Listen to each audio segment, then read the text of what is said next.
Hi everyone! So today I'm going to share with you yet another one of my experiences with an app specifically designed for the admiration and expression and learning of science. So it's an app called Project NOAA, and NOAA, N-O-A-H, stands for Networked Organisms and Habitats. And when you first look at the site, it kind of looks like a site a person might go to find their next screensaver. I mean, the photographs are just exquisite.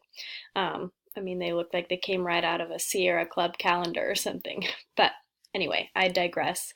Project NOAA is a platform from which amateur wildlife photographers to expert scientists to even, students in a high school life science classroom can create and participate in this ongoing network of ideas and expressive displays of the beauty of our natural world.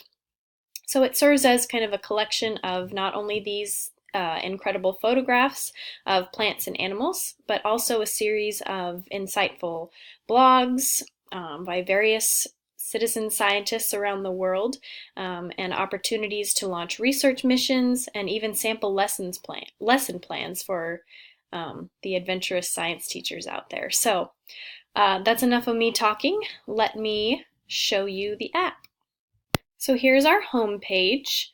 If you want, some of my initial thoughts and reactions when I saw this page was that I really loved these bright, colorful pictures that come up here. The layout is very, aesthetically pleasing to me. I think everything is organized really neatly. The page is not too overly busy. I also really liked this term. I used it a little bit earlier, but I really like this term, citizen scientist.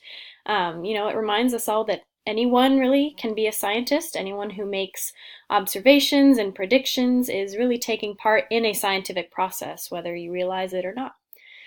So let's click around a little bit here. As you can see, if you just hover your mouse over any of these initial things on the page, you can see their name, and you could click on them and see the person who posted it as well.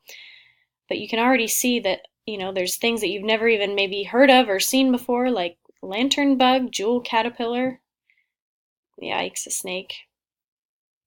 Well, anyway, so this is our home page. Obviously, it's not limited to anything. You can search for plants, you can search for mammals, amphibians, fish, even pets. Look, they have a page for pets.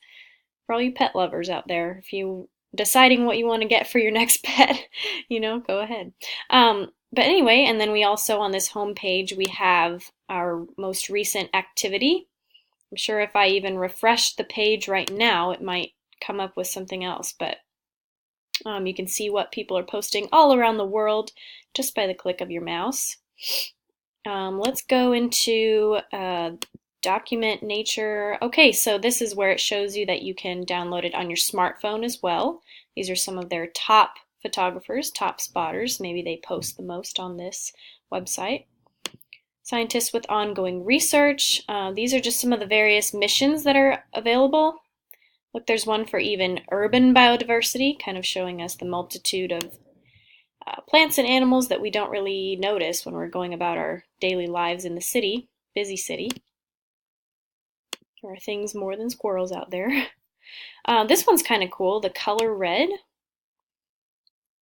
So all of these missions, so-called missions, may not be exactly like designed by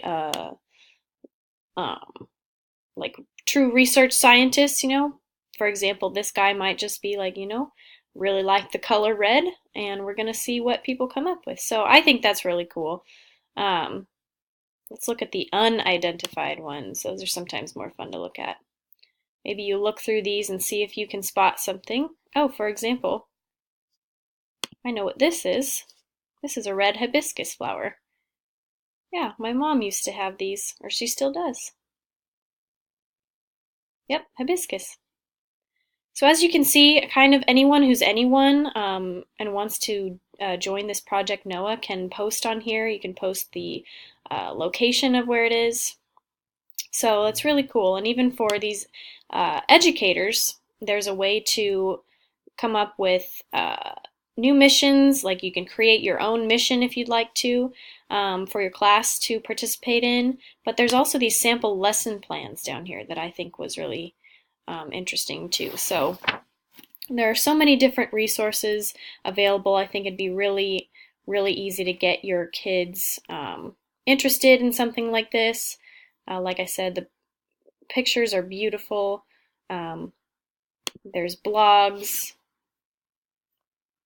Yeah.